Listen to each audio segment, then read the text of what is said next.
É claro que chama muita atenção essa decisão por parte do Gabinete de Segurança de Israel de aprovar a ocupação inicial da cidade de Gaza e, posteriormente, a expansão dessa operação para ocupar a integralidade da faixa de Gaza. Importante lembrar, Israel já detém o controle de 75% do território e também, importante lembrar, que a cidade de Gaza, especificamente, abriga nesse momento entre 900 mil a 1 milhão de palestinos, o que corresponde a metade do total da população da faixa de Gaza. Um dado importante também é deixar claro que esse movimento aprovado pelo Gabinete de Segurança, ele não encontra o respaldo completo da sociedade israelense, muito pelo contrário, há uma série de movimentos, organizações da sociedade civil que estão a contrapor esse movimento, principalmente o Fórum dos Familiares dos Reféns, que num comunicado até bastante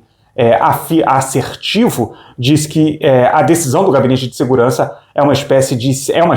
uma sentença de morte para os 20 reféns que ainda continuam vivos e mantidos em cativeiro pelo Hamas na faixa de Gaza. Chama atenção também que o primeiro-ministro Benjamin Netanyahu tenha sido alertado em diversas ocasiões pelo próprio chefe do Estado-Maior do Exército, Eyal Zamir, que disse justamente isso, que a partir dessa decisão ele não teria como garantir a segurança dos reféns, nem que eles não seriam atingidos nem afetados, enfim, que eles poderiam correr risco a partir dessa decisão e mesmo assim, depois de uma reunião com duração de 10 horas, entre 6h30 da tarde, horário daqui de Israel, a 4h30 da manhã do dia seguinte, foi aprovado pelo Gabinete de Segurança essa decisão, um plano que partiu principalmente do primeiro-ministro Benjamin Netanyahu. Chama mais atenção porque Netanyahu é um personagem fundamental na história de Israel, e aqui não é uma opinião, ele é um personagem importante na história de Israel e é uma pessoa, uma figura muito preocupada com um legado.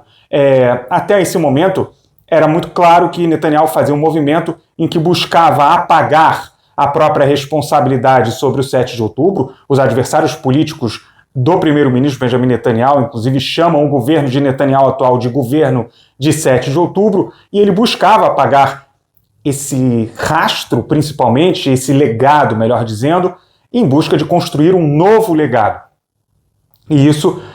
de certa maneira, já estava a ser obtido a partir de uma nova construção de arquitetura regional, por exemplo, com o enfraquecimento decisivo do Hezbollah no sul do Líbano, das milícias pró-Irã no Iraque, do próprio Irã e também do próprio Hamas. É possível hoje ver as imagens da faixa de Gaza. É difícil dizer que o Hamas venceu a guerra. Não importa, provavelmente o Hamas dirá isso depois do fim do conflito, mas esse não é um ponto. O Hamas está muito enfraquecido. E nesse momento, Netanyahu, apesar de todos os alertas do chefe do exército israelense, ele decide tomar um caminho em que pode colocar em risco a vida dos reféns israelenses. Isso precipita uma série de movimentos na sociedade de repúdio ao governo de Netanyahu. É importante lembrar também,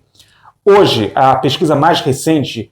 de julho deste ano em relação à guerra mostra que 74% dos israelenses querem o fim imediato da guerra e o retorno de todos os reféns de uma só vez num acordo amplo com o Hamas. Esse é um ponto. Para além desse resultado mais amplo de 74%, 60% daqueles que votaram em partidos que compõem a coalizão de governo de Netanyahu pensam da mesma maneira, ou seja, a maioria da população, mesmo aqueles que votaram em partidos que formam o governo de Netanyahu. E aí é difícil encaixar nesse argumento uma decisão por parte de Netanyahu que pode colocar tudo isso a perder. Se os reféns vierem a morrer, estará claro, dificilmente o primeiro-ministro não será responsabilizado em função dessa decisão tomada pelo Gabinete de Segurança. Portanto, para uma pessoa como Netanyahu, que tem um histórico, e eu particularmente estudo o Netanyahu, o personagem político Netanyahu já há muitos anos, e ele tem esse histórico de uma luta pelo próprio legado, a decisão que pode colocar em risco e colocar na própria conta do primeiro-ministro a morte de 20 reféns israelitas ainda sob cativeiro do Hamas, não se encaixa, a não ser que isso tudo seja um blefe.